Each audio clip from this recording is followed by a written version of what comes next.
आज का टॉपिक है हमारा न्यूरल कंट्रोल एंड कोऑर्डिनेशन, जिसमें हम लोग mechanism of nerve impulse conduction पढ़ेंगे, जो कि जूलॉजी का टॉपिक है और बहुत ही इंपॉर्टेंट टॉपिक है जो एग्जाम में पूछा जाता है। चलिए स्टार्ट करते हैं वीडियो को।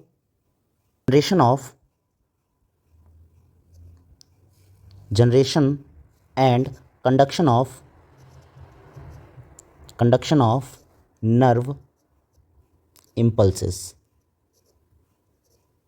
ठीक है, ये हमारी हेडिंग है।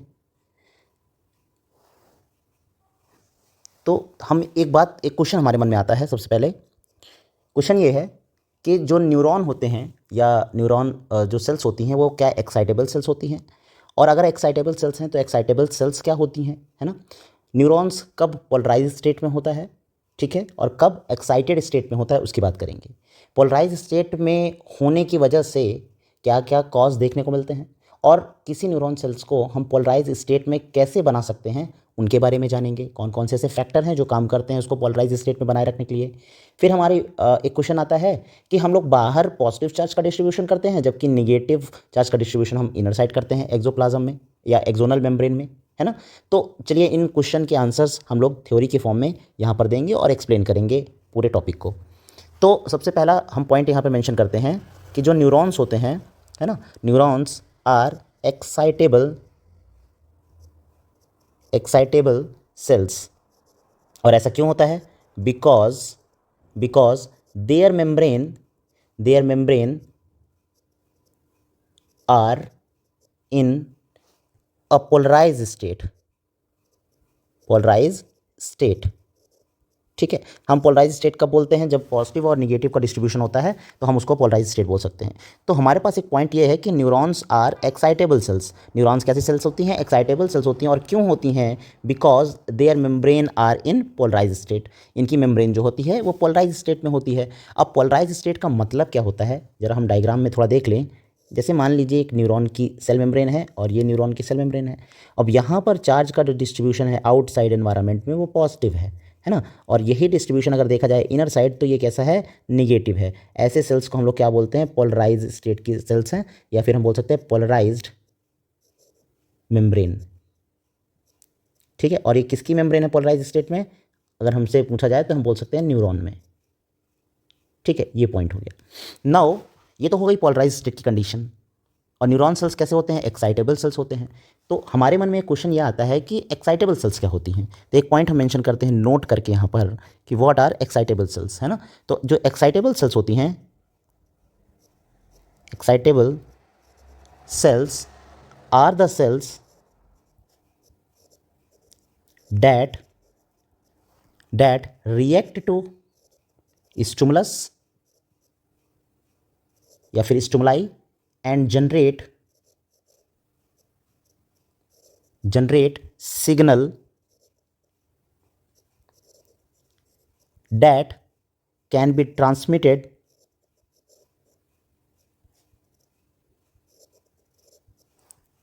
to other cell।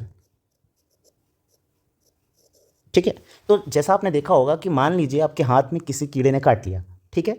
जब तक नहीं काटा था तब तक हमारे न्यूरॉन कैसे थे? रेस्ट की कंडीशन में थे। लेकिन जैसे ही हमारे हाथ में किसी कीड़े ने काटा, वो सिग्नल कहीं ना कहीं पहुंचाया जाएगा, एक पॉइंट से दूसरे पॉइंट से तीसरे पॉइंट, तीसरे पॉइंट से चौथे पॉइंट। तो हम ये कह सकते हैं कि न्यूरॉन सेल्स जो होती हैं वो एक्साइटेबल सेल्स होती हैं, और जैसे ही उनको स्टिमुलस मिलता है वो क्या करते हैं? सिग्नल्स को जनरेट करते हैं और ट्रांसमिट करने लगते हैं दूसरे सेल्स के पास। ठीक है, ऐसी सेल्स को हम लोग क्या बोलते हैं, या फिर ऐसे स्ट्रक्चर्स को हम लोग बोलते हैं एक्साइटेबल स्ट्रक्चर्स या एक्साइटेबल सेल्स बोलते हैं। ठीक है, ये एक बेसिक पॉइंट हो गया। नाउ हमारे पास एक क्वेश्चन आता है। क्वेश्चन हमारे पास ये है, do you know why the membrane of a neuron is polarised. अगर हमसे कोई क्वेश्चन पूछता है, जैसा आपने कहा कि पोलराइज स्टेट में न्यूरॉन्स की सेल्स होती हैं, ठीक है, तो ऐसा क्यों होता है? आखिर उनको पोलराइज स्टेट में कहा ही क्यों जाता है?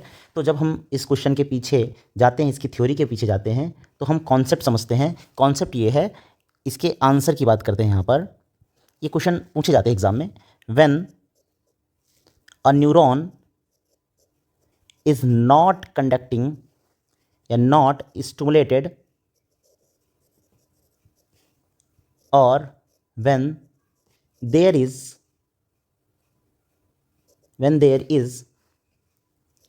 no impulse to transmit। ये जो पॉइंट लिख रहे हैं हम लोग किसके लिए लिख रहे हैं? हम लिख रहे हैं कि जब कोई मेम्ब्रेन रेस्ट की कंडीशन में है, तो when a neuron is not stimulated और when there is no impulse to transmit, we considered the state as polarized state. ऐसी कंडीशन को हम लोग क्या बोलते हैं? पोलराइज स्टेट करते हैं, क्योंकि जब कोई भी सिग्नल ट्रांसमिट नहीं हो रहा है और ना ही कोई सिग्नल मिल रहा है, तो ऐसी कंडीशन को हम क्या बोलते हैं? पोलराइज स्टेट बोलते हैं।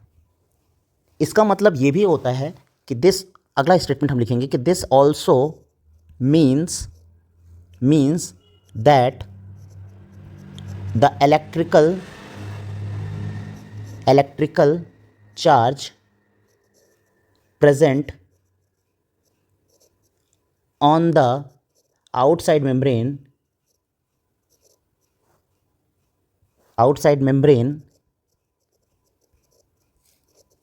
is positive, जैसा कि मैंने अभी पीछे डायग्राम बनाया था, is positive while the electrical charge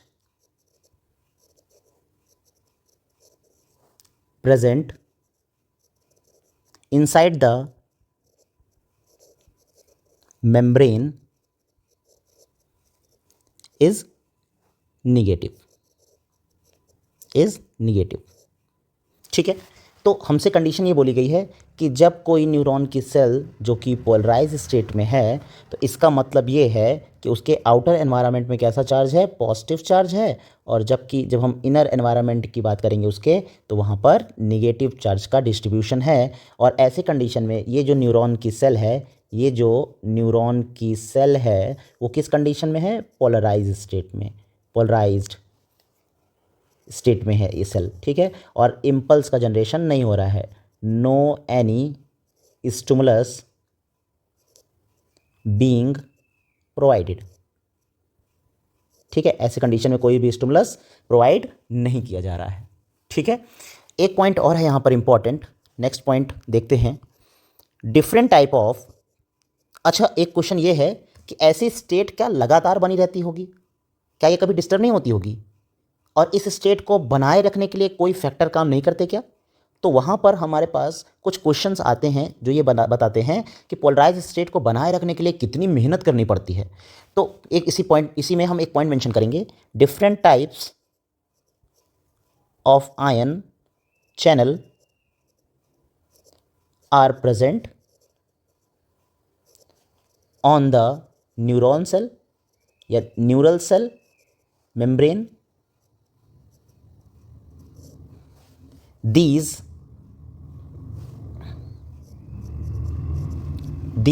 ion channel are selectively permeable to different ions। ठीक है, तो ये लाइन कोई नई लाइन नहीं है। आप देखा होगा कि कोई सेल है और सेल के अंदर जो सब्सटेंस है उसका जाना या बाहर निकलना, ठीक है, ये कभी भी ऐसा नहीं होता कि कोई भी सब्सटेंस इस सेल के अंदर चला जाए और कोई भी सब्सटेंस इस सेल से बाहर चला जाए। हरदम ये कैसा होता है? सेलेक्टिवली परमिएबल होता है ना। तो हम बात करते हैं जब न्यूरॉन सेल्स की, तो हम ये कहेंगे कि ये न्यूरॉन सेल्स हैं और इसमें कुछ आयन चैनल्स होते हैं। क्या होते हैं? आयन चैनल्स होते हैं जो प्रेजेंट होते हैं, जिनके थ्रू सब्सटेंस अंदर या बाहर जाते हैं, या फिर हम कह सकते हैं जिनके थ्रू सिग्नल अंदर या बाहर जाते हैं। ये आयन चैनल्स होते क्या हैं? ठीक है, और किसके आयन चैनल्स मेम्ब्रेन में ज़्यादा होते हैं और किसके कम होते हैं? और ये किसकी बात कर रहे हैं?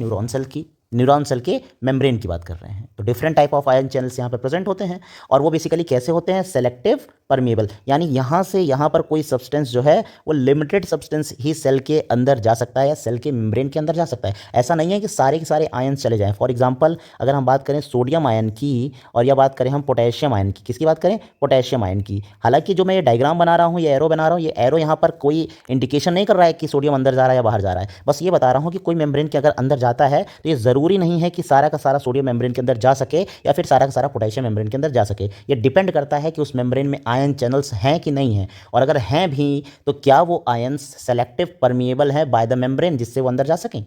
ठीक है, ये पॉइंट ध्यान दीजिएगा। तो चलिए हम एक केस स्टडी करते हैं। एक केस लेते हैं, केस 1। ठीक है, हमको ये जानना है कि किसी न्यूरॉन की सेल के मेम्ब्रेन को अगर पोलराइज स्टेट में बनाए रखना है तो उसके लिए हमें क्या क्या मशक्क़त करनी पड़ेगी, यानी क्या क्या मेहनत करनी पड़ेगी, उस मेम्ब्रेन को हम कैसे बेसिकली पोलराइज स्टेट में बनाए रख सकते हैं। तो हम एक केस लेते हैं कि when a neuron is at rest. जब कोई न्यूरॉन कैसा होता है, रेस्ट की कंडीशन में होता है ना।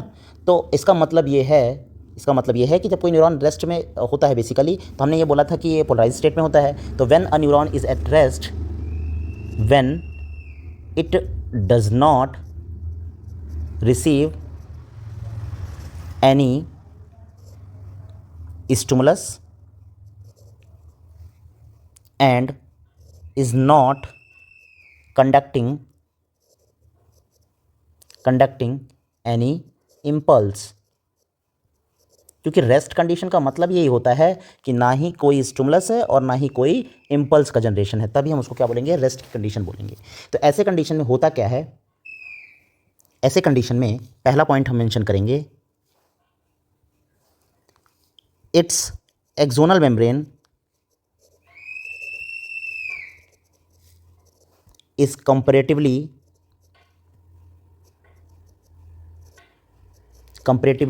more permeable to potassium ion and nearly impermeable to sodium ion। ठीक है, इस पॉइंट पर ध्यान दीजिए। हमने ये लिखा है कि axonal membrane is comparatively more permeable to potassium ion and nearly impermeable to sodium ion. For example अगर हम यहाँ पे डायग्राम से समझें तो हम ये कह सकते हैं कि जब कोई न्यूरॉन रेस्ट की कंडीशन में होता है तो जो परमिबिलिटी होती है पोटेशियम आयन के लिए, यानी पोटेशियम आयन का जब अंदर मेम्ब्रेन के आना, वो कहीं ना कहीं सोडियम के कंपेयर में बहुत ही ज़्यादा होता है, या फिर हम कह सकते हैं ज़्यादा होता है। तो ये हमारा क्या है, पोटेशियम है ना। और पोटेशियम के साथ साथ यहाँ पर जो सोडियम है, ठीक है, ये मान लीजिए सोडियम है। इस तरह से हम डायग्राम बनाते हैं। तो अगर देखा जाए तो सोडियम की परमिबिलिटी पोटेशियम के रिस्पेक्ट में कम है ना। और ये कैसी कंडीशन है, पोलराइज स्टेट की, पोलराइज स्टेट। इससे ये समझ में आया कि अगर पोलराइज स्टेट बना के रखना है तो हमें क्या करना पड़ेगा, सोडियम की परमिबिलिटी को कम करना पड़ेगा, जबकि पोटेशियम की परमिबिलिटी को मेम्ब्रेन के अंदर बढ़ाना पड़ेगा। ये पहला पॉइंट हो गया। नाउ सेकेंड पॉइंट में आते हैं। सेकेंड पॉइंट में हम मेंशन करते हैं, the potassium ion readily enter the exoplasm from the interstitial fluid, but sodium ion channel do not permit the entry of sodium into the exoplasm। ठीक है, जैसे इस स्टेटमेंट को समझने के लिए जान लीजिए आप, ये मान लीजिए मेम्ब्रेन है, एक्सॉन की मेम्ब्रेन है, और यहाँ पर कोई फ्लूइड भरा हुआ है, इसको हम बोलते हैं एक्सोप्लाज्म। और ये क्या है, एक्सोनल मेम्ब्रेन। ठीक है, और ये क्या है, एक्सोप्लाज्म। ठीक है, और यहाँ पे मैं कुछ गेटेड चैनल्स बना देता हूँ। ठीक, ये मान लीजिए मैंने दो अलग कलर के सोडियम गेटेड चैनल बना दिए। तो सोडियम का अंदर आना मेम्ब्रेन के अंदर देखा जाए अगर पोटेशियम के रिस्पेक्ट में बहुत ही कम होता है, यानी सोडियम जो है मेम्ब्रेन के अंदर नहीं आ सकता, या फिर हम कह सकते हैं थोड़ा बहुत आ सकता है। तो यहाँ पर सोडियम जो है मेम्ब्रेन के अंदर ज़्यादा नहीं आता, जबकि हम पोटेशियम की बात करें तो वो बेसिकली एक्सोप्लाज्म में आउटर एनवायरनमेंट से आ सकता है और ज़्यादा ही आता है। और ऐसा क्यों होता है? Due to presence of more potassium gated channels. ये क्या है, कौन से चैनल्स हैं ये? Potassium gated channel. और ये बेसिकली क्या होते हैं? मेम्ब्रेन में ज़्यादा मात्रा में हो। कैसे होते हैं? ज़्यादा होते हैं। इनका अमाउंट क्या होता है? मोर होता है इनका अमाउंट। और ये बेसिकली मेम्ब्रेन को आसानी से क्रॉस करके अंदर आ सकते हैं। और ये बेसिकली अंदर आ कहाँ रहे हैं? तो इसे बोलते हैं ECF एक्स्ट्रा सेलुलर फ्लूइड यहाँ पे प्रेजेंट है, और इसे बोलते हैं ICF इंट्रा सेलुलर फ्लूइड। तो मूवमेंट किधर हो रहा है ये ध्यान दीजिएगा, ठीक है। नाउ हम यहाँ पर थर्ड पॉइंट पे आते हैं। नाउ यहाँ पर थर्ड पॉइंट है, many negatively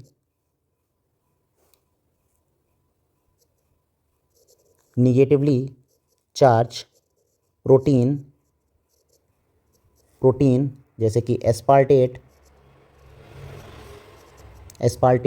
glutamate are present in the exoplasm, which are not allowed to move out in the ECF as the neutral membrane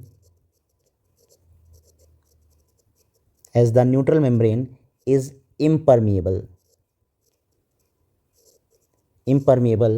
to them, ठीक है। तो थर्ड पॉइंट जो है, अब हम लोग कहते हैं पोलरिटी को मेंटेन करना है, तो थर्ड पॉइंट ये ध्यान दीजिए कि जैसे मान लीजिए आपने बार बार वही चीज़ पढ़ रहे हैं कि एक्सोनल मेम्ब्रेन है ना, और एक्सोप्लाज्म है, इसे हम बोलते हैं ICF और इसे बोलते हैं ECF, ठीक है। तो जब हम बात करते हैं तो ICF के अंदर कुछ निगेटिवली चार्ज प्रोटीन प्रेजेंट होती हैं। कैसी प्रोटीन प्रेजेंट होती है? निगेटिवली। जैसे मान लीजिए एक ये निगेटिवली चार्ज प्रोटीन है और ये एक निगेटिवली चार्ज प्रोटीन है। हम इनको नाम दे देते हैं, एक को कह देते हैं एस्पार्टेट और दूसरे कह सकते हैं ग्लूटामेट। इसे हम कह देते हैं glutamate,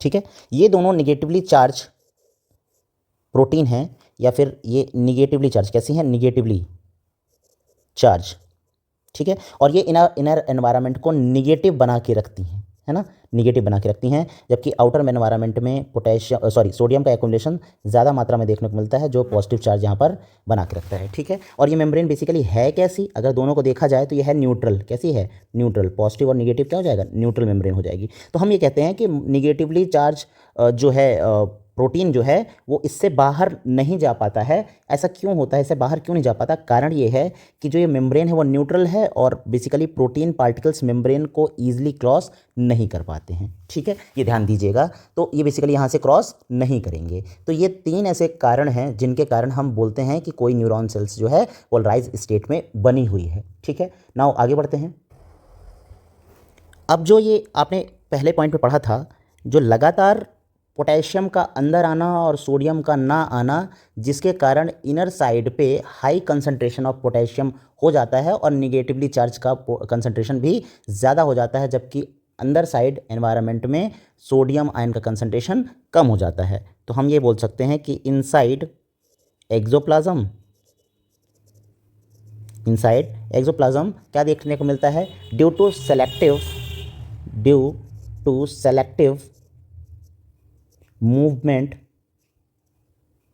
of ions which result in high concentration of potassium ion and negatively charged protein and low concentration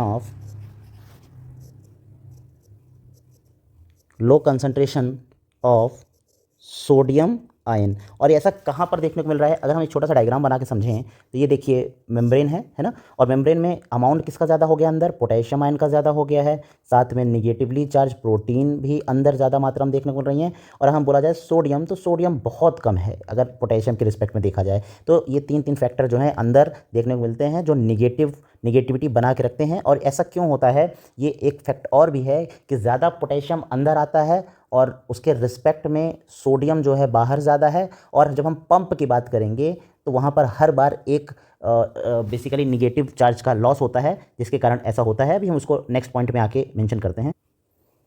हमने इनर साइड के एनवायरनमेंट की बात कर ली, जबकि हमने आउटर साइड की अभी कोई बात ही नहीं की। तो अगला पॉइंट ये है कि in comparison to this the fluid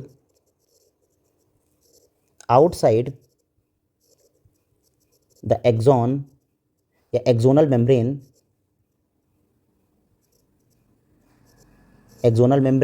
has high concentration of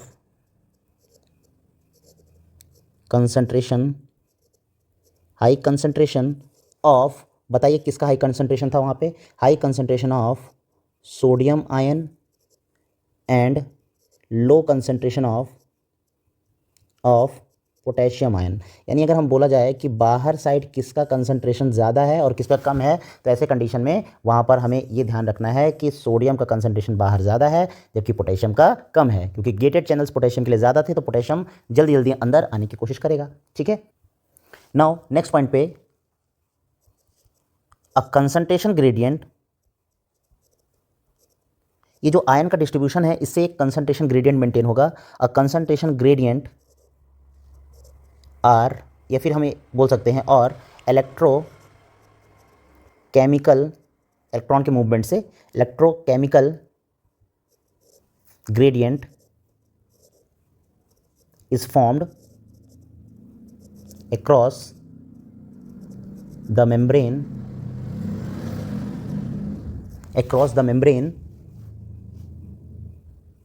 या फिर हम कह सकते हैं एक्सोलीमा, मेम्ब्रेन को बोल रहे हैं एक्सोलीमा। ठीक है, due to unequal concentration of ions. अच्छा, यहाँ पर डिस्ट्रीब्यूशन जो था, या फिर हम कह सकते हैं जो आयन का एक्सचेंज है वो कैसा है, अनइक्वल है। इसके रिस्पेक्ट में क्या लिखेंगे, अगला पॉइंट ये है कि these ionic gradient across the resting membrane, आरम मतलब resting membrane are maintained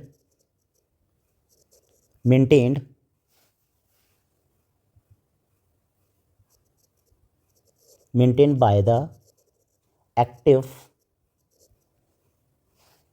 transport using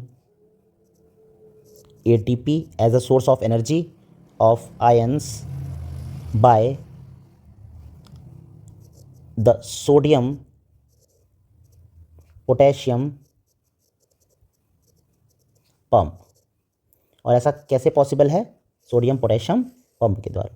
ठीक है, और ये सोडियम पोटेशियम पंप करता क्या है, इसका काम क्या है, the transmembrane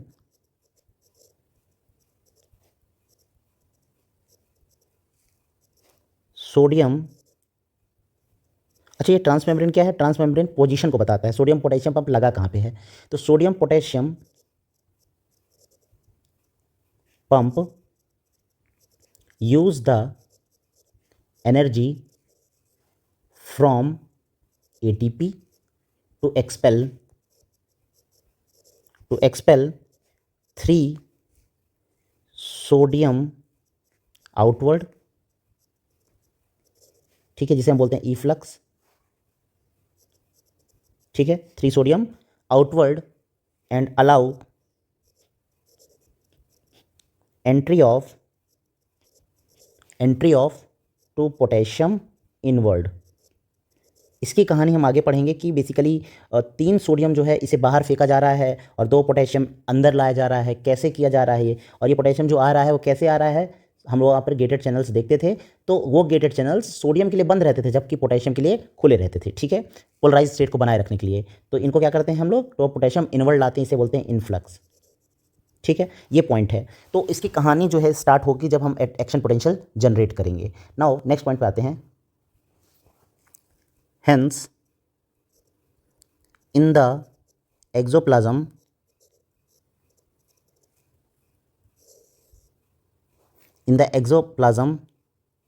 and outside it, इसके बाहर और इसके अंदर की बात करते हैं तो हम देखते हैं कि net export of only one positive charge पर पंप साइकिल, नेट एक्सपोर्ट जो होता है बेसिकली नेट एक्सपोर्टेशन होता है वो एक ही पॉजिटिव चार्ज का होता है। कैसे होता है, जैसे मान लीजिए हमने कहा था कि यहाँ पर 2 पोटेशियम हम अंदर ला रहे थे, कितना ला रहे थे 2 पोटेशियम, और कितना बाहर सोडियम फेंक रहे थे 3 सोडियम बाहर ले जा रहे थे।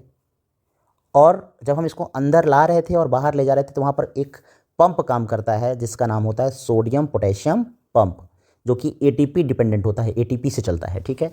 तो नेट एक्सपोर्ट कितना हुआ यहाँ पर अगर देखा जाए तो नेट एक्सपोर्ट जो हुआ वो कितना हो गया, ओनली 1 पॉजिटिव चार्ज का नेट एक्सपोर्ट हुआ, ठीक है। और ऐसा कब कब होगा, पर साइकिल, ठीक है। तो इसका रिजल्ट क्या देखने को मिलेगा, as a result the outer surface of the axonal membrane possesses positive charge, क्योंकि हर बार एक पॉजिटिव चार्ज बाहर ज़्यादा जा रहा है ना, तो possesses positive charge while inner surface possesses negative charge, ठीक है। और इसके डिफरेंस से हम ये कह सकते हैं कि इलेक्ट्रिकल पोटेंशियल डिफरेंस दोनों मेम्ब्रेन के बीच में बनता है ना। तो ये इलेक्ट्रिकल पोटेंशियल डिफरेंस यहाँ पर देखने को मिलेगा। तो अगला पॉइंट ये लिखेंगे, this transmembrane electrical potential difference on the two surface, ICF and ECF की बात कर रहा है, of nerve cell makes it polarized। यही जो ट्रांसमेम्ब्रेन इलेक्ट्रिकल पोटेंशियल डिफरेंस है दोनों के बीच में, यही कहीं ना कहीं इंपॉर्टेंट रोल प्ले करता है जिससे मेम्ब्रेन कैसे हो जाती है, पोलराइज। तो ये सारा का सारा फैक्ट जो अभी हम लोग ने पढ़ा, ये मेम्ब्रेन पोलराइज्ड क्यों रहती है ये बताने के लिए था, ठीक है। तो चलिए एक छोटा सा यहाँ पे डायग्रामेटिक रिप्रेजेंटेशन कर दें कि ECF और ICF में क्या डिफरेंस है, ECF एंड ICF, ठीक है।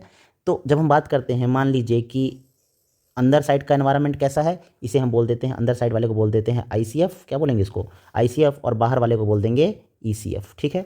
तो जब हम बात करते हैं एनवायरनमेंट की, तो देखिए बाहर आपने पढ़ा भी, बाहर सोडियम ज़्यादा है, बाहर पोटेशियम कम है, क्लोराइड आयन बाहर कम है, ठीक है, और सॉरी बाहर क्लोराइड आयन ज़्यादा है, जबकि अमीनो एसिड जो हैं यहाँ पर कम है, ठीक है, निगेटिव चार्ज क्लोराइड आयन का ज़्यादा है वहाँ पे। तो सोडियम कितना ज़्यादा है, लगभग अब एक डाटा देखिए 142 मिली इक्विवेलेंट अगर बोला जाए, जबकि पोटेशियम कितना है यहाँ पे, लगभग 4 मिली इक्विवेलेंट है, क्लोराइड कितना है 103 मिली इक्विवेलेंट है, और अमीनो एसिड यहाँ पे जैसे हम लोग ने स्पार्टेट और ग्लूटामेट लिखा था वो लगभग यहाँ पे 30 मिली इक्विवेलेंट है, 30 है बेसिकली। तो नेट अगर हम ओवरऑल इसको कैलकुलेट करते हैं इस डाटा को, तो देखा जाए तो इसकी वैल्यू जो आती है लगभग वो आएगी, देखने में लगभग वैल्यू जो आती है वो +13 मिली वोल्ट आती है, ठीक है। जबकि हम अंदर की बात करते हैं, अच्छा ये सारे के सारे चार्ज बाहर डिस्ट्रीब्यूशन कैसा हो जाएगा, पॉजिटिव। इनर साइड में हम निगेटिव चार्ज पढ़ते हैं, क्यों निगेटिव पढ़ते हैं उसके बारे में जान लेते हैं। अंदर जो है सोडियम का अमाउंट है वो लगभग 10 मिली इक्विवेलेंट है, कितना है 10 मिली इक्विवेलेंट, ठीक है। जबकि पोटेशियम जो है अंदर, पोटेशियम कितना है यहाँ पे 140 मिली इक्विवेलेंट, इसका मतलब ये हो गया कि पोटेशियम ढेर सारा अंदर आया है। क्लोराइड जो है उस बाहर के रिस्पेक्ट में यहाँ पर 4 मिली इक्विवेलेंट है, जबकि अमीनो एसिड यहाँ पर 200 हैं देखने को मिलते हैं। तो नेट अगर बोला जाए तो लगभग -54 की वैल्यू आती है। और दोनों का डिफरेंस अगर देखा जाए तो +13 का और -54 का डिफरेंस देखा जाए तो लगभग आता है 70 मिली वोल्ट। कितना आता है? 70 आता है, लगभग मिली वोल्ट आता है। तो 70 मिली वोल्ट जो है पोटेंशियल डिफरेंस देखने को मिलता है। इसलिए आप लोग जब लिखते हो तो रेस्टिंग मेम्ब्रेन पोटेंशियल जो लिखते हो वो 70 मिली वोल्ट लिख देते हो। अब आपको समझ में आया 70 मिली वोल्ट कहाँ से आता है? ये वाला डाटा जो है वो 70 मिली वोल्ट को बताता है। ठीक है, लगभग आता है, हम अप्रोप्रिएट वैल्यू लेके नहीं चलते हैं, मतलब कॉन्स्टेंट वैल्यू लेके नहीं चलते हैं, अप्रोप्रिएट वैल्यू ले लेते हैं। ठीक है, अब नेक्स्ट पार्ट में आते हैं इस चैप्टर के कि इसको समराइज़ करते हैं। जो भी हम लोग ने अभी पढ़ा इसको समराइज़ करते हैं कि कौन कौन से ऐसे फैक्टर हैं जो पोलराइज स्टेट बनाए रखने के लिए ज़रूरी होते हैं। तो चलते हैं आगे वीडियो में। तो हम इसको समराइज़ करते हैं कि अगर हम बात करते हैं polarise state of a cell, किसी सेल की अगर हम पोलराइज स्टेट के बारे में बात कर रहे हैं तो वो क्या होता है? Due to 3 reason. इसके 3 कारण थे, जैसा कि भी हम लोग ने पढ़ा था। ठीक है, और ऐसे कंडीशन में हम अगर एक डायग्रामेटिक रिप्रेजेंटेशन करते हुए चलते हैं तो जैसे मान लीजिए कोई सेल है, ये है ना, ये क्या है? एक सेल है। और सेल में अगर यहाँ पर एक पंप लगा हुआ है, इस पंप का नाम है सोडियम पोटेशियम पंप। ठीक है, तो यहाँ से देखने को मिलता है कितना सोडियम बेटा बाहर जा रहा है? तो 2 सोडियम यहाँ से बाहर जाते हैं, जबकि 3 पोटेशियम जो है, सॉरी, यहाँ पर 3 सोडियम जो है बाहर जाते हैं, जबकि 2 पोटेशियम यहाँ पे अंदर आते हैं। ठीक है, ध्यान दीजिएगा। और ये पंप का नाम क्या होता है? Sodium potassium pump.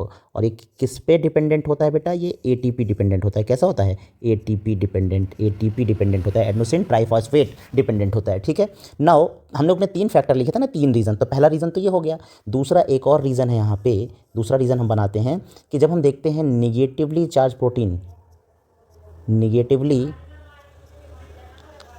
आयंस भी हैं, जैसे कि क्लोराइड आयन, वो भी निगेटिविटी अंदर बनाते हैं। प्लस क्या होता है? निगेटिव चार्ज प्रोटीन, ये भी अंदर निगेटिव चार्ज बनाते हैं। पोलराइज स्टेट की बात कर रहे हैं तो बाहर पॉजिटिव है, अंदर निगेटिव है। तो कौन कौन से ऐसे फैक्टर हैं जो पोलराइज स्टेट बनाने में रिस्पॉन्सिबल होते हैं? तो बाहर 3 सोडियम है, अंदर 2 पोटेशियम है। ऐसे कंडीशन में हम ये बोलते हैं कि बाहर पॉजिटिव चार्ज का एक्युमुलेशन ज़्यादा, अंदर पॉजिटिव चार्ज का एक्युमुलेशन बाहर के रिस्पेक्ट में कम। अंदर क्या ज़्यादा है? Negatively charge. प्लस आपने देखा होगा कि ज़्यादा पोटेशियम अंदर क्यों आ रहा है? हमने ये भी पढ़ा था कि ज़्यादा पोटेशियम क्यों अंदर आता है? Due to presence of more potassium gated channels on the membrane. तो ऐसे कंडीशन में हम ये बोल देते हैं कि पोटेशियम गेटेड चैनल्स ज़्यादा हैं, जबकि हम बोलते हैं सोडियम गेटेड चैनल्स मेम्ब्रेन में कम है। इससे कम सोडियम मेम्ब्रेन के अंदर आ पाएगा और ऐसे इसके रिस्पेक्ट में पोटेशियम जो है बहुत ज़्यादा बाहर से अंदर आ सकता है। ठीक है, तो ये ज़्यादा पोटेशियम आ गया। और आपने ये भी पढ़ा है कि लगभग ये देखा जाता है कि सोडियम गेटेड चैनल्स जो होते हैं वो फंक्शनल नहीं करते। तो ज़्यादा मात्रा में कौन आता है अंदर? ज़्यादा मात्रा में कौन से गेटेड चैनल्स प्रेजेंट हैं यहाँ पर? पोटेशियम गेटेड चैनल्स प्रेजेंट हैं। तो 3 फैक्टर हैं जो पोलराइज स्टेट को बनाए रखते हैं। पहला है सोडियम पोटेशियम पंप, दूसरा है निगेटिवली चार्ज आयंस प्रोटीन्स, और तीसरा है गेटेड चैनल्स। क्या हो गया? Gated channels. ठीक है, जिसके कारण अंदर निगेटिव चार्ज है और बाहर पॉजिटिव चार्ज है, और ये क्या इंडिकेट करता है? पोलरिटी को। ठीक है, तो पोलराइज स्टेट को मेंटेन करने के लिए अगर हम ये लिखें कि polarised state is maintained by और लगभग कितना हम लोग ने लिखा था? 70 मिली वोल्ट। ठीक है, तो अगर पोलराइज स्टेट को बनाए रखना है तो हमें ये ध्यान में रखना होगा कि सोडियम पोटेशियम पंप वहाँ पर एक्टिव होना चाहिए, काम करना चाहिए। दूसरा फैक्टर कौन सा है? Negatively charge ion comma protein, ये दोनों होना चाहिए। ठीक है, और तीसरा क्या है? जो मेम्ब्रेन रेस्ट की कंडीशन में है, मेम्ब्रेन जो रेस्ट की कंडीशन में है, have more potassium gated channels than sodium gated channels. ठीक है, due to which more potassium come inside and less sodium inside. ठीक है, ये ध्यान दीजिएगा। तो पोलराइज स्टेट बनाए रखने के लिए ये सारे के सारे फैक्टर्स जो हैं काम करते हैं। नाउ हमने ये भी कहा था कि डिफरेंट टाइप के गेटेड चैनल्स जो हैं मेम्ब्रेन पे प्रेजेंट होते हैं, किसी भी न्यूरॉन सेल के मेम्ब्रेन के ऊपर डिफरेंट टाइप के गेटेड चैनल्स प्रेजेंट होते हैं। तो वो टाइप्स ऑफ चैनल्स होते क्या हैं? तो अगर हम बात करते हैं टाइप्स ऑफ चैनल की, जो कि किसी भी न्यूरॉन सेल के मेम्ब्रेन पे प्रेजेंट होते हैं, वो कौन कौन से गेटेड चैनल्स होते हैं? तो सबसे पहला हम बोलते हैं लीकी चैनल्स। कौन से चैनल बोलते हैं हम यहाँ बेटा? Leaky channels. ठीक है, लीकी चैनल्स।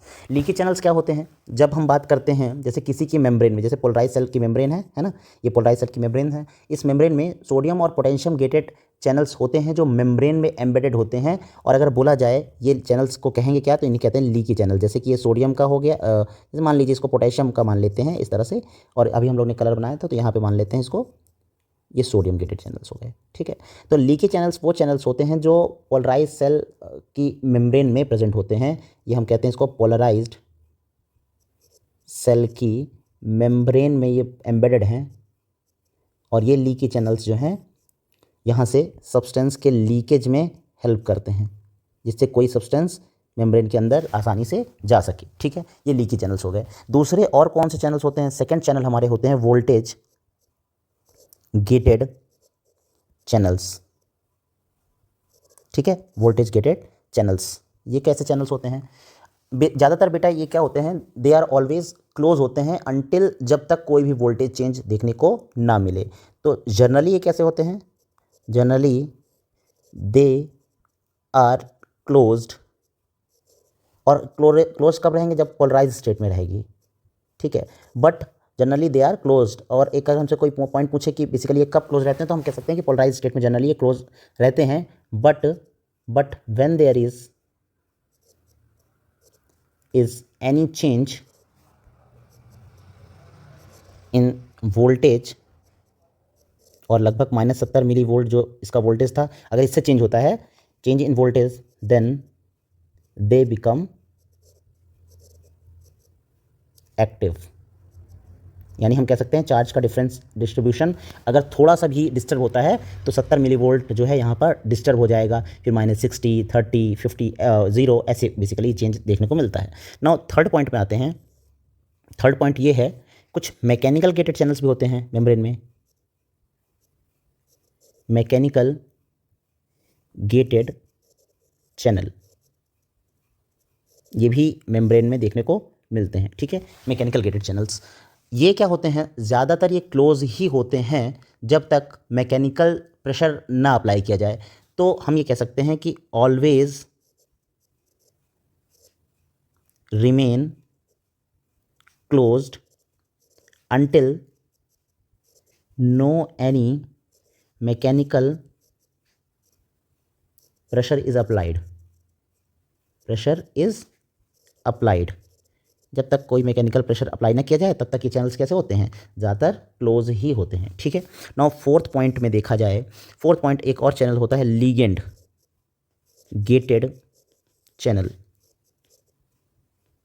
ठीक है, लिगेंड गेटेड चैनल्स ये क्या होते हैं? ये किसी स्पेसिफिक आयन के रिस्पेक्ट में काम करते हैं। हम ये कह सकते हैं कि कोई आयन आया और उसके साथ ये कंबाइन करते हैं और देन ये चैनल्स काम करते हैं। तो स्पेसिफिक केमिकल के रिस्पेक्ट में ही ये काम करते हैं, इसे इन्हें बोलते हैं लिगेंड गेटेड चैनल्स। ठीक है, तो इसके लिए डेफिनेशन ये लिख सकते हैं कि only open only when specific, जैसे एसिटिल कोलिन जब आता है तो वहाँ पर जब हम बात करते हैं pre synaptic and post synaptic membrane की, तो जब एसिटिल कोलिन आता है वो बेसिकली केमिकल रिसेप्टर के साथ बाउंड होता है। वहाँ पर जो रिसेप्टर्स या उसको रिसीव कर केमिकल को रिसीव करने वाले चैनल्स होते हैं उन्हें हम बोलते हैं लिगेंड गेटेड चैनल्स। तो open only when specific chemical bind to this. जब कोई स्पेसिफिक चैनल इनके साथ बाइंड करता है, जब कोई स्पेसिफिक केमिकल इनके साथ बाइंड करता है तब ये बेसिकली ओपन होते हैं। तो यहाँ पर एक नोट पॉइंट ध्यान दीजिएगा, हमसे ये नीट में एक तरह से PYQ पूछा जाता है। क्वेश्चन ये है, इसमें एक पॉइंट इंपॉर्टेंट ये है कि most of the cells are in polarise state. जब हम बात करते हैं बॉडी में मोस्ट ऑफ द सेल्स की, तो मोस्ट ऑफ द सेल्स जो है वो बेसिकली कैसी होती हैं? पोलराइज स्टेट में होती हैं। कैसी होती हैं? स्टेट में होती हैं। But muscle cell and neuron can be depolarized। तो हम ये बोलें कि बॉडी की मोस्ट ऑफ द सेल्स जो हैं ज़्यादातर कैसी होती हैं, ज़्यादातर पोलराइज स्टेट में ही रहती हैं। बट मसल सेल और न्यूरॉन सेल ये दो ऐसी सेल्स हैं जो डीपोलराइजेशन जैसी प्रॉपर्टी को अपने पास रखती हैं। डीपोलराइजेशन क्या होता है? जब हम बात करते हैं डीपोलराइजेशन की, तो हम ये कहें कि मान लीजिए ये मेम्ब्रेन है और मेम्ब्रेन में जो पॉजिटिव चार्ज पहले बाहर देखने को मिलता था वो अब यहाँ पर अंदर देखने को मिलने लगे। ऐसी कंडीशन को हम बोलते हैं डीपोलराइज्ड स्टेट। कैसे बोलते हैं इसको? Depolarised state. क्या बोलते हैं इसको? Depolarised state. ठीक है, ये ध्यान दीजिएगा। नाउ हम एक हेडिंग पे आते हैं और वो हेडिंग बहुत ही इंपॉर्टेंट है कि बेसिकली न्यूरॉन के अंदर इम्पल्सेस जनरेट होते कैसे हैं। न्यूरॉन हमारे एक न्यूरॉन दूसरे न्यूरॉन को सिग्नल भेजता कैसे है और भेजता क्यों है? क्योंकि अगर जब तक पहले वाले को सिग्नल नहीं मिलेगा तो पहले वाला दूसरे वाले को नहीं भेजेगा, दूसरा तीसरे को नहीं भेजेगा। आखिर पहले वाले न्यूरॉन को सिग्नल मिला कैसे, इसके बारे में जानते हैं। तो चलिए एक हेडिंग में हम इसको मेंशन करते हैं। हेडिंग ये है, generation of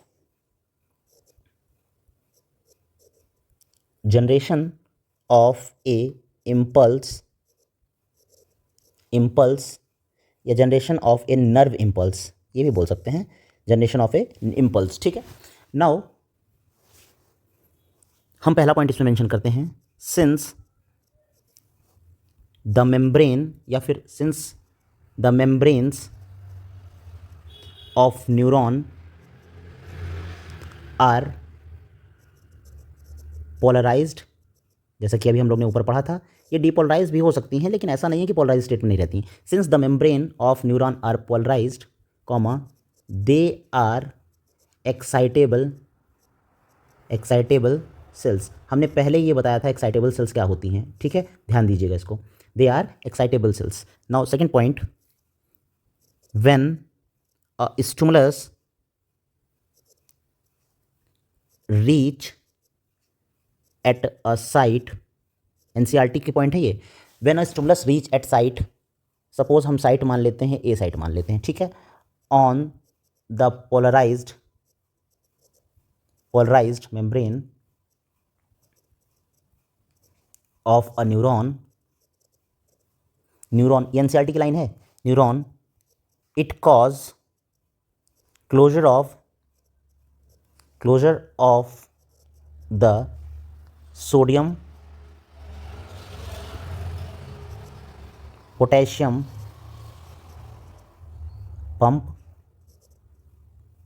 and simultaneously opening of sodium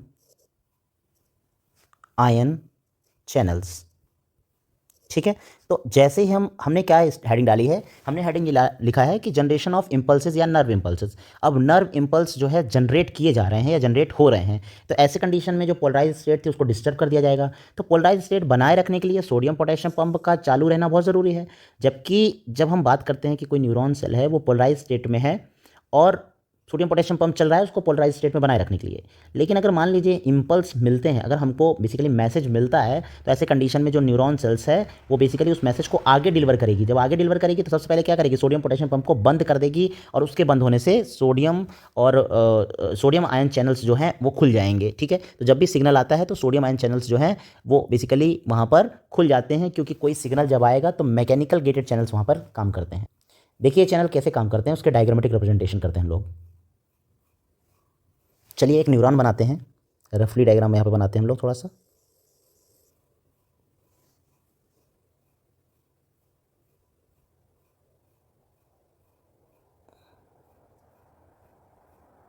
ये डेंड्राइट्स वाला पार्ट हो गया जो सिग्नल को कलेक्ट करता है। ये पार्ट हो गया हमारा सेंट्रल पार्ट हो गया, जिसे हम एक्सोनल मेम्ब्रेन वाला पार्ट कह सकते हैं। और सबसे लास्ट वाला जो पॉइंट होता है इसे हम बोलते हैं साइनेप्टिक नॉब। ठीक है, कुछ इस तरह से बना सकते हैं इनको।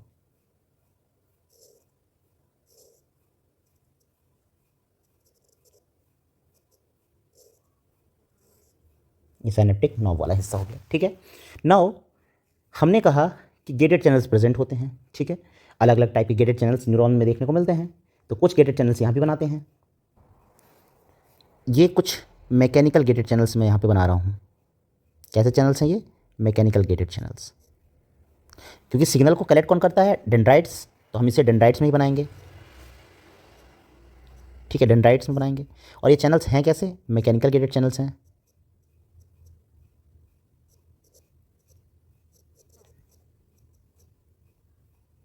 ठीक है, मैकेनिकल गेटेड चैनल्स हैं। और मैकेनिकल गेटेड चैनल्स से जो आउटसाइड बेसिकली जिसका अमाउंट बाहर ज़्यादा होगा वो अंदर आने की कोशिश करेगा। चलिए मानते हैं कि सोडियम, आपने देखा था बाहर सोडियम का एक्युमुलेशन बहुत ज़्यादा होता है, ठीक है, सोडियम का एक्युमुलेशन बहुत ज़्यादा है। तो सोडियम क्या करेगा? इन गेटेड चैनल से अंदर आने की कोशिश करेगा। जैसे ही मैकेनिकल स्ट्रेस मिला, मैकेनिकल गेटेड चैनल खुल गए और यहाँ पर सोडियम जो है मेम्ब्रेन के अंदर आने की कोशिश करने लगेगा। बाहर कैसा चार्ज है बेटा? पॉजिटिव चार्ज है, ये देखिए पॉजिटिव चार्ज है, ठीक है। और अंदर कैसा होगा? निगेटिव चार्ज होगा, अंदर होगा निगेटिव। अंदर हम बनाते हैं यहाँ पे निगेटिव चार्ज। ये जब पोलराइज स्टेट में थी, ठीक है, जैसे ही सोडियम अंदर आने की कोशिश करेगा, ठीक है, तो दो टाइप के चैनल्स हम लोग ने पढ़े थे, सोडियम गेटेड चैनल्स और पोटेशियम गेटेड चैनल्स। अभी ये कंडीशन जो है रेस्टिंग कंडीशन है। कैसी है? रेस्टिंग, रेस्टिंग कंडीशन है, ठीक है। ज़्यादा मात्रा में पोटेशियम आयन अंदर ज़्यादा देखने को मिलेंगे, सोडियम आयन बाहर ज़्यादा देखने को मिलेंगे। और ये कौन सा पार्ट हो गया? एक्सोनल मेम्ब्रेन वाला पार्ट हो गया।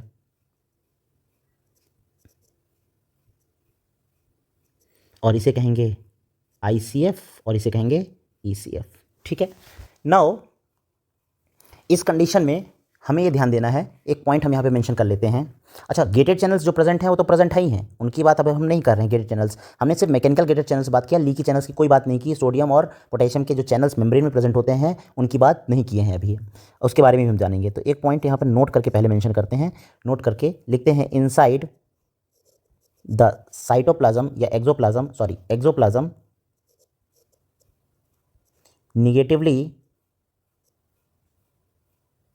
negatively charge indicates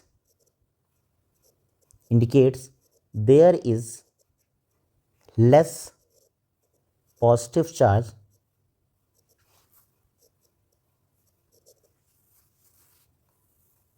than outside medium। और ये किसकी बात कर रहा है? ICF की बात कर रहा है, ठीक है। नाउ हम अब इसके इम्पल्सेस के जनरेशन के बारे में पढ़ेंगे। जब हमारा सोडियम अंदर आएगा मैकेनिकल स्ट्रेस के कारण, तो सोडियम जब अंदर आएगा तो हम साइट के रिस्पेक्ट में पढ़ेंगे, जैसे NCERT में मेंशन है कि साइट A, B और C के बारे में। नाउ स्टार्ट करते हैं। जैसा हमने अभी डायग्राम बनाया था वैसा ही हम यहाँ पर दोबारा डायग्राम बनाते हैं। ये हमारा डेंड्राइट्स वाला पार्ट है,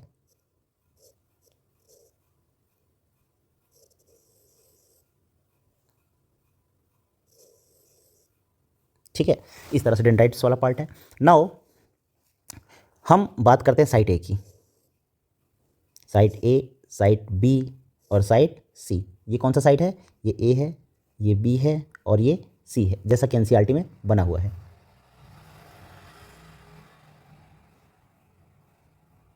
ठीक है। तो 3 साइट में इसको डिस्ट्रीब्यूट करते हैं, थोड़ा सा इसको और अच्छे से बना लेते हैं। यहाँ पर हमने देखा कि कुछ गेटेड चैनल्स प्रेजेंट थे। ये गेटेड चैनल्स मेम्ब्रेन में प्रेजेंट होते हैं इस तरह से। और ये गेटेड चैनल्स कैसे थे? मैकेनिकल, ये मैकेनिकल गेटेड चैनल्स थे, ठीक है। सोडियम का एक्युमुलेशन बाहर बहुत ज़्यादा होता है, ठीक है, और पोटेशियम का एक्युमुलेशन मेम्ब्रेन के अंदर ज़्यादा होता है, ठीक है। इस जगह पे हमने बोला था कि -70 मिलीवोल्ट जो है बना होता है रेस्टिंग मेम्ब्रेन पोटेंशियल, ठीक है। तो यहाँ पर -70 मिलीवोल्ट बना प्रेजेंट होता है। और क्यों होता है? आपने पढ़ा था कि निगेटिवली चार्ज प्रोटीन होते हैं, क्लोराइड आयन होते हैं और पोटेशियम आयन यहाँ पे प्रेजेंट होता है, ठीक है।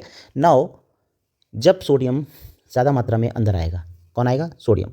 ये मान लीजिए सोडियम आउटसाइड एनवायरनमेंट से ज़्यादा एक्युमुलेशन था बाहर साइड, तो बाहर से जब सोडियम अंदर आएगा, और ये आएगा कब? जब यहाँ पे मैकेनिकल स्ट्रेस लगेगा। क्या लगेगा? मैकेनिकल फोर्स लगेगा। तो ये चैनल्स खुल जाएंगे और इनके खुलने से सोडियम जल्दी जल्दी अंदर आएगा। और जब जल्दी जल्दी आएगा तो सोडियम का एक्युमुलेशन इनर साइड में ज़्यादा मात्रा में हो जाएगा। और ये सब कहाँ हो रहा है? सेल के सेंटर पे, सॉरी डेंड्राइट के सेंटर पे यानी सेल बॉडी पे, ठीक है। नाउ यहाँ पे सोडियम का एक्युमुलेशन बढ़ गया। अब लगभग अगर मान लो फॉर एग्जांपल यहाँ पर 10 सोडियम प्लस पॉजिटिव चार्ज वाले अंदर आ गए और यहाँ पे कितना था -70, तो जब ये बेसिकली साइट ए पे पहुँचेंगे तो लगभग यहाँ पे माना जाएगा कि -70 और +10 कितना बनाएगा? -60 यहाँ पर कर देगा। यानी देखा जाए कि माइनस जो है यहाँ पर डिस्टर्ब हो जा रहा है, यानी जो -70 मिलीवोल्ट यानी जितना कम सोडियम अंदर था उसके रिस्पेक्ट में बाहर सोडियम ज़्यादा था। सोडियम अंदर कम है और सोडियम बाहर ज़्यादा है। -70 मिलीवोल्ट कम है सोडियम अंदर, करंट कम है, और सोडियम कितना कम है? बहुत कम है, मतलब बाहर के रिस्पेक्ट में कम है, ठीक है। तो अब लगभग कितना हो गया यहाँ पे? -60 मिलीवोल्ट हो गया।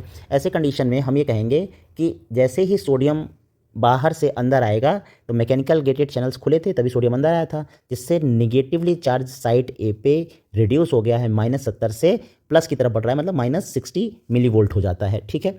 अब यहाँ पर देखो वोल्टेज का चेंज हो गया। किसका चेंज हो गया? वोल्टेज का। तो हम 2 चैनल और बना लेते हैं। एक चैनल बना लेते हैं हम यहाँ पे पोटेशियम के, और हम कुछ चैनल बना लेते हैं सोडियम के। तो सोडियम के चैनल वैसे ही हम कलर यूज़ कर लेते हैं। ये हमने सोडियम के चैनल बना लिए। जैसे ही वोल्टेज में चेंज होता है, क्या बोला मैंने? जैसे ही वोल्टेज में चेंज हुआ, बाहर जो सोडियम का एक्युमुलेशन है, वोल्टेज के चेंज होने से ये वोल्टेज गेटेड चैनल्स जो हैं वो खुल जाते हैं और ढेर सारा सोडियम यहाँ से भी अंदर आने लगता है, ठीक है। तो उससे पहले एक पॉइंट यहाँ पर मेंशन करते हैं, as the mechanical stress is provided, then mechanical gated channel open, mechanical gated channel open, rapid influx of sodium ion inside the exoplasm cause disturbance in resting membrane potential from -70 to -60, ठीक है। ये ध्यान दीजिएगा। तो जैसे ही यहाँ पर voltage में चेंज होता है, सोडियम जल्दी जल्दी अंदर आने लगता है। क्या करता है? सोडियम अंदर आएगा। अब सोडियम जब ढेर सारा अंदर आने लगेगा तो यहाँ पर देखेंगे कि -60 था, फिर और धीमे धीमे क्या होगा, और पॉजिटिविटी बढ़ती चली जाएगी। तो हम ये कह सकते हैं कि -60, ये एक पॉइंट यहाँ पे मेंशन कर सकते हैं कि जो ये -60 है ये बेसिकली सिग्नल है, signal for opening of voltage gated channel, ठीक है। ये चैनल कैसे हैं? ये मैकेनिकल गेटेड वहाँ पे चैनल्स थे, जबकि ये वाले चैनल्स जो हैं ये वोल्टेज गेटेड हैं। कैसे हैं? वोल्टेज गेटेड, ठीक है। तो हमने ये पॉइंट मेंशन किया कि signals for opening of voltage gated channels, ठीक है। और इट इज़ द थ्रेशहोल्ड। ये क्वेश्चन कई बार पूछा जाता है कि थ्रेशहोल्ड बेसिकली स्टिमुलस क्या होता है, तो -60 वोल्ट जो है थ्रेशहोल्ड है। It is the threshold stimulus, it is the threshold stimulus, ठीक है। इस कंडीशन में सोडियम गेटेड चैनल्स तो खुल गए, बट यहाँ पे ध्यान दीजिएगा, एक पॉइंट मेंशन कर सकते हैं यहाँ पे, सोडियम गेटेड चैनल यहाँ पर क्या है? ये ओपन है, जबकि पोटेशियम गेटेड चैनल अभी क्या है? क्लोज है। आप उस पॉइंट पे मत फंसिएगा जो हम लोग पहले पढ़ के चले आए हैं। पोलराइज स्टेट में पोटेशियम गेटेड चैनल खुले रहते हैं, लेकिन जैसे ही पोलराइज स्टेट, अब तो यहाँ पे देखिए क्या मैकेनिकल स्ट्रेस लग गया ना, तो पोलराइज स्टेट तो रही नहीं गई, तो पोटेशियम गेटेड चैनल्स क्या रहे थे? क्लोज रहेंगे। जब तक सोडियम आ रहा है तब तक क्या होगा? पोटेशियम गेटेड चैनल्स क्लोज रहेंगे। जब तक साइट ए में सोडियम का लेवल ज़्यादा रहेगा तब तक ये चैनल्स जो हैं क्लोज ही रहेंगे। नाउ ये सिग्नल जो है आगे पास होगा, कहाँ पे पास होगा? साइट बी में। अब देखिए इतना ज़्यादा सोडियम आता है अंदर, जिसके कारण यहाँ पर हम ये देखते हैं कि -70 से ये लगभग सोडियम के आने से इतना सोडियम अंदर आ जाता है, इतना ढेर सारा सोडियम आ जाता है, इतना ढेर सारा सोडियम, ये -60 से ये हो जाता है +30 तक पहुँच जाता है। कितना पहुँच जाता है? +30 तक पहुँच जाती है ये वैल्यू। अब जब यहाँ पर सोडियम ढेर सारा भर गया तो ये सोडियम यहाँ पर जगह रहती नहीं है, ठीक है, पर्टिकुलर जगह पे। अच्छा, चार्ज का डिफरेंस क्या होगा, अब माइनस अंदर क्या हो जाएगा, पॉजिटिविटी भर गई, क्या भर गई, पॉजिटिविटी, जबकि बाहर कैसा हो गया, निगेटिवली चार्ज हो गया। साइड यहाँ पर बी पे अभी कोई भी चेंज नहीं है, ठीक है, साइड बी पे अभी कोई चेंज नहीं है, ठीक। जैसे ही चलिए नई स्लाइड ऐड करते हैं इसमें थोड़ा।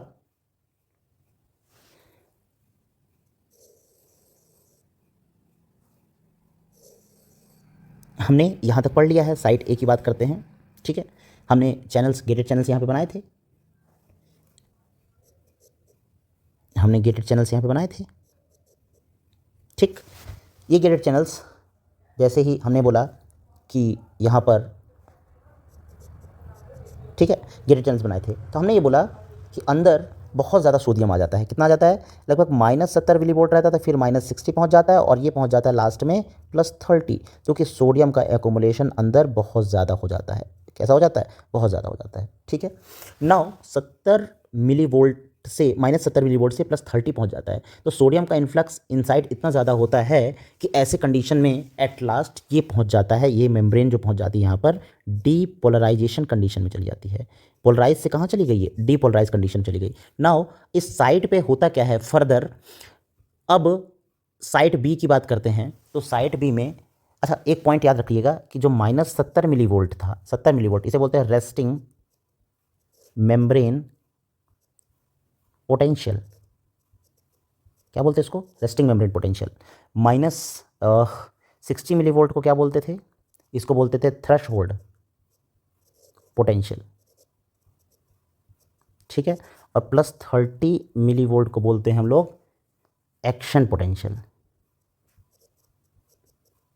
ठीक है। चलिए समराइज करते हैं इस पॉइंट को, ये वैल्यूज़ याद रखिएगा, नीट में क्वेश्चन पूछा जाता है। तो यहाँ से फिर सोडियम फर्दर साइट बी में जाने लगता है, कहाँ पे चला जाने लगता है, साइट बी में। फर्दर यहाँ पर जो -70 मिलीवोल्ट था, सोडियम के आ जाने से ये किस में कन्वर्ट हो जाता है, -60 में, और देर फर्दर फिर +30 में हो जाता है कन्वर्जन। यहाँ पर क्या होता है, अब साइट ए में क्या होता है, चेंजेस देखने को मिलता है, ठीक है। साइट ए में देखिए, due to accumulation of more sodium in site A, तो ये बेसिकली साइट बी में रीच करता है, और देन जैसे चेंज हमने पहले देखा था वैसे ही चेंज यहाँ पर भी देखने को मिलता है। तो यहाँ पर स्टार्टिंग में, अब देखिए ध्यान से, साइट ए पर पहले क्या था, पोलराइजेशन, ठीक है, पोलराइजेशन था, ठीक। फिर ढेर सारा सोडियम अंदर आया, ठीक, और ऐसी कंडीशन क्या हो गया, डीपोलराइजेशन। कैसा हो गया, डीपोलराइजेशन। और जैसे ही साइट ए से सोडियम हटा तो क्या हो गया कंडीशन, जैसे ही सोडियम यहाँ से फिर हटा, मैंने नेगेटिव साइन का मतलब हो जाएगा यहाँ पे हटा, तो कंडीशन हो जाएगी रीपोलराइजेशन, ठीक है। ये क्वेश्चन बहुत बार पूछा जाता है, रीपोलराइजेशन डीपोलराइजेशन कैसे होगा। तो साइड ए पे पहले क्या हुआ, सोडियम आया तो पोलराइज स्टेट थी, डीपोलराइजेशन में कन्वर्ट हो गई, फिर जैसे सोडियम वहाँ से हटा तो फिर से रीपोलराइजेशन हो गया। अब साइड बी पे क्या हुआ, साइड बी पे यहाँ पर ऐसे कंडीशन में, ये हमने साइड ए के लिए लिखा, नाउ साइड बी पे क्या हुआ, साइड बी के लिए ध्यान दीजिएगा, जब साइट ए पे रीपोलराइजेशन है, क्या है, साइट ए पे रीपोलराइजेशन चल रहा है, तब साइट बी पे क्या चलेगा, डीपोलराइजेशन, ठीक है, डीपोलराइजेशन चलेगा, ठीक। ये इसके रिस्पेक्ट में काम करता है, ठीक है। तो जब साइट ए पे रीपोलराइजेशन चल रहा था, तब साइट बी पे डीपोलराइजेशन चलेगा, डीपोलराइजेशन के बाद फिर से यहाँ पर रीपोलराइजेशन हो जाएगा, ठीक है। ये इस तरह से लगातार चलता रहता है, ठीक। तो ये सिग्नल्स जो हैं एक जगह से दूसरे जगह से तीसरे जगह से चौथे जगह ट्रांसफर होते रहते हैं। एक पॉइंट और ध्यान दीजिएगा, जब हम बात करते हैं न्यूरॉन्स की और वो उसमें माइलिन शीथ होता है, तो जहाँ जहाँ माइलिन शीथ प्रेजेंट होता है वहाँ पर जो न्यूरॉन्स के सिग्नल्स होते हैं वो जंप कर करके जाते हैं, जबकि जहाँ पर माइलिन शीथ नहीं प्रेजेंट होता है तो वहाँ पर कॉन्टिन्यूस फॉर्म में सिग्नल जो है ट्रांसपोर्ट होते हैं, ठीक है। तो इस तरह से साइट बी पे पहुँचे और साइट बी से साइट सी पे पहुँच जाता है सिग्नल, ये स्टेप हो गया फर्दर। तो एट लास्ट हम अगर एक ग्राफ की बात करें, साइट बी और देन साइट सी पे पहुँचता है, फिर इस तरह से आगे भी फर्दर मूव करते हुए एट लास्ट साइनेप्टिक नॉब तक पहुंचता है। तो अगर हम एक ग्राफ बनाएं यहाँ पे, तो इसका पूरे का समराइज़ करके अगर हम एक ग्राफ बनाते हैं, ठीक है, ग्राफ बनाते हैं, तो ग्राफ बनाते समय ध्यान देना होगा, जैसे मान लीजिए इस तरह से इसे हम मान लेते हैं -70 मिलीवोल्ट, सॉरी -90 मिलीवोल्ट, इसे मान लेते हैं 70 मिलीवोल्ट। मैं -90 क्यों लिख रहा हूँ वो भी बताता हूँ आपको। इसे मान लेते हैं -60, यहाँ पर मान लेते हैं हम लोग 0 और इसको मान लेते हैं +30। ठीक है, ये हम लोग इस तरह से मान लेते हैं इसको। नाउ इनको हम लोग लिख भी लेते हैं -90 मिलीवोल्ट, इसे हम लोग ने बोला -70 मिलीवोल्ट, इसे बोलते हैं -60 मिलीवोल्ट, इसे बोलते हैं ज़ीरो ले लेते हैं इसको 0 और इसे बोल देते हैं, इसे बोल देते हैं हम लोग +30 मिलीवोल्ट। ठीक है, कहते क्या है इनको, इसे हाइपर पोलराइजेशन कंडीशन बोलते हैं। हाइपर पोलराइजेशन -70 मिलीवोल्ट क्या इंडिकेट करता था, पोलराइजेशन को, इसे बोलते हैं हाइपर पोलराइजेशन। ठीक है, यहाँ पर इसको बोलते हैं पोलराइजेशन स्टेट है, या फिर हम इसको ऐसे ना लिख के हम लिख देते हैं रेस्टिंग मेम्ब्रेन पोटेंशियल। क्या लिखेंगे इसको, resting membrane potential, resting membrane potential. ठीक है, पोटेंशियल, इसको हम बोलते हैं थ्रेशोल्ड पोटेंशियल, पोटेंशियल। ठीक है, थ्रेशोल्ड पोटेंशियल हो गया। ठीक है, 0 कॉमन वैल्यू ऐसे ही मान लेते हैं, हम एक डाटा मान लेते हैं। ठीक है, नाउ यहाँ पे +30 जो है ये क्या है, एक्शन पोटेंशियल। अब ग्राफ देखिएगा, साइट ए बी और सी की बात करते हैं। ठीक है, ग्राफ देखिएगा, जब हम ग्राफ की बात करते हैं तो सबसे पहले क्या होता है, -70 मिलीवोल्ट था। ठीक है, ऐसे कंडीशन में जैसे ही हम लोग मैकेनिकल स्ट्रेस प्रोवाइड करते हैं तो जो ग्राफ है -70 मिलीवोल्ट से -60 की तरफ चला जाता है। और ऐसे कंडीशन में क्या होता है, यहाँ पे मैकेनिकल गेटेड चैनल ये क्या होते हैं बेटा, ओपन हो जाते हैं। तभी ऐसा होता है, ग्राफ ऊपर उठ के जाएगा। कैसा जाएगा, ये ग्राफ ऊपर चला जाएगा। ठीक है, ध्यान दीजिएगा इस ग्राफ को। नाउ जैसे ही ये -60 पहुंचता है तो सोडियम आयन ढेर सारा अंदर आता है, और उस सोडियम आयन के अंदर आने से ये ग्राफ सडन राइज कर जाता है। क्या करता है, सडन ग्राफ राइज करेगा, और इस राइज को कहते हैं डीपोलराइजेशन। क्या कहते हैं इसको, डीपोलराइजेशन। ठीक है, और ऐसा होता क्यों है, due to rapid influx of sodium ion. ठीक है, जैसे ही सोडियम आयन ढेर सारा अंदर आता है तो ये बेसिकली यहाँ पे डीपोलराइजेशन कंडीशन देखने को मिलती है। ठीक है, नाउ थोड़ा सा इसको ग्राफ हैवी बना लेते हैं ताकि ज़्यादा अच्छे से समझ में आए। ठीक है, इस तरह से। अब अगले कंडीशन में जैसे ही हम देखते हैं कि साइट ए पे सोडियम बहुत ढेर सारा बढ़ गया, तो वहाँ पर क्या होता है कि वो सोडियम मूव करके साइट बी पे चला जाता है, और जैसे ही बी पे जाता है तो साइट ए पे फिर से रीपोलराइजेशन कंडीशन आती है, और इतना ज़्यादा सोडियम वहाँ से निकलता है साइट ए से कि कहीं ना कहीं ये ग्राफ जो है सडन फॉल करते करते हाइपर पोलराइजेशन कंडीशन में चला जाता है। कहाँ पर चला जाता है, हाइपर पोलराइजेशन की कंडीशन में चला जाता है। तो हम ये बोलें कि पर्टिकुलर पॉइंट पे यहाँ पर होता क्या है, इस पॉइंट पे, इस पर्टिकुलर पॉइंट पे अगर बोलते हैं तो इस पॉइंट पे देखने को मिलता है कि सोडियम गेटेड चैनल्स जो हैं क्लोज हो जाते हैं।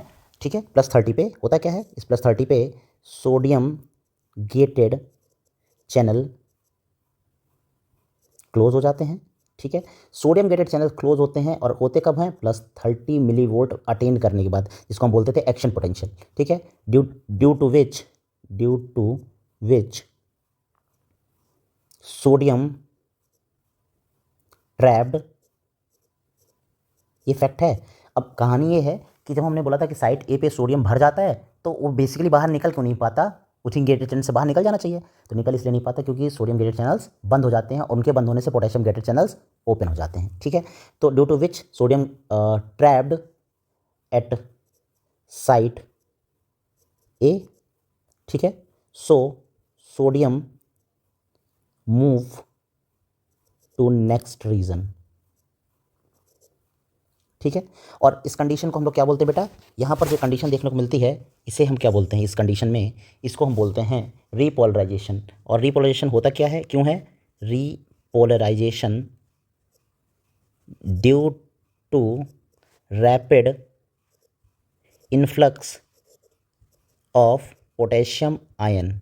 ठीक है, rapid influx of potassium ion. और यहाँ पर ये ध्यान दीजिएगा, हाइपर पोलराइजेशन, इस कंडीशन को हम लोग क्या बोलते हैं, हाइपर पोलराइजेशन, इसको बोलते हैं हाइपर पोलराइजेशन। यहाँ पे ध्यान दीजिएगा, hyperpolarization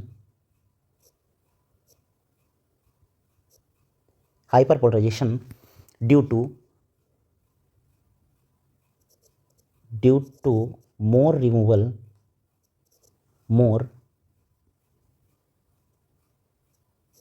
of सोडियम आयन। ठीक है, तो ये कंडीशन देखने को मिलती है। नाउ अगर आप इसका एक समराइज डायग्राम बनाना चाहें हम, तो हम लास्ट में एक समराइज डायग्राम भी बना देते हैं, जिससे आपको पूरा जो अभी तक कंटेंट हमने पढ़ा वो क्लियर हो जाए। तो पूरा समराइज डायग्राम ये है। डायग्राम में साइट ए, साइट बी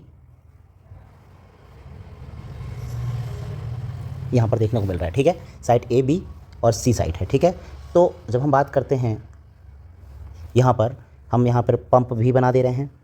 ये हमारे पंप हो गए। इन पंप का नाम है सोडियम पोटेशियम पंप। ठीक है, जब हम पंप तब चलेगा जब कंडीशन पोलराइज स्टेट में पहुँच जाएगी। ठीक है, तो पोलराइज स्टेट में पहुँचाने के लिए कैसे हम यहाँ तक आएंगे? सबसे पहले हमने बोला कि सोडियम गेटेड चैनल्स और पोटेशियम गेटेड चैनल्स दोनों प्रेजेंट होते हैं। ठीक है, यहाँ पर इस तरह से सोडियम गेटेड चैनल्स और पोटेशियम गेटेड चैनल्स बना देते हैं। ठीक है, कुछ पोटेशियम गेटेड चैनल्स भी यहाँ पे हैं। ठीक, तो पोटेशियम गेटेड चैनल्स हैं जिनसे पोटेशियम बाहर जाएगा, जो कि जैसे ही सोडियम गेटेड चैनल्स खुलते हैं, ढेर सारा, जैसे ही सोडियम गेटेड चैनल्स बंद होते हैं तो पोटेशियम गेटेड चैनल्स ओपन हो जाते हैं और पोटेशियम जो है बाहर जाने लगता है, ताकि चार्ज का बैलेंस किया जा सके। ठीक है, तो पोटेशियम यहाँ से बाहर जा रहा है साइट ए पे, और साइट ए पे ही सोडियम जो है अंदर आ रहा था। पहले की कंडीशन अंदर आ रहा था। ठीक है, और ऐसा कंडीशन ये सब देखने को कब मिलती है? जब हम बोलते हैं कि मैकेनिकल स्ट्रेस अप्लाई किया जाता था, तब यहाँ पर सोडियम आता है और -70 से इसको चेंज कर देता है +30 तक। ठीक है, ये देखने को मिलता है। ठीक है, +30 देखने को मिलता था। ठीक, अब यहाँ पर ये कंडीशन है, तो पहले रीपोलराइजेशन। ठीक है, तो कल को आपसे क्वेश्चन पूछा जाए कि साइट ए पे डीपोलराइजेशन क्यों हो रहा है? Due to influx of sodium ion, sodium ion के कारण होता है। और रीपोलराइजेशन क्यों हो रहा है? Efflux of potassium ion. ठीक है, रीपोलराइजेशन। तो ये कंडीशन देखने को मिलती है। इसी तरह साइट बी में और साइट सी में भी ये कंडीशन देखने को मिलती हैं। तो ये आपका समराइज डायग्राम हो गया। नाउ फर्दर इस तरह से करंट जो है आगे तक फ्लो करते हुए फिर पहुंचती है साइनेप्टिक नॉब में। तो ये पूरा का पूरा जो है ये है आपका न्यूरल कंट्रोल एंड कंडक्शन में हम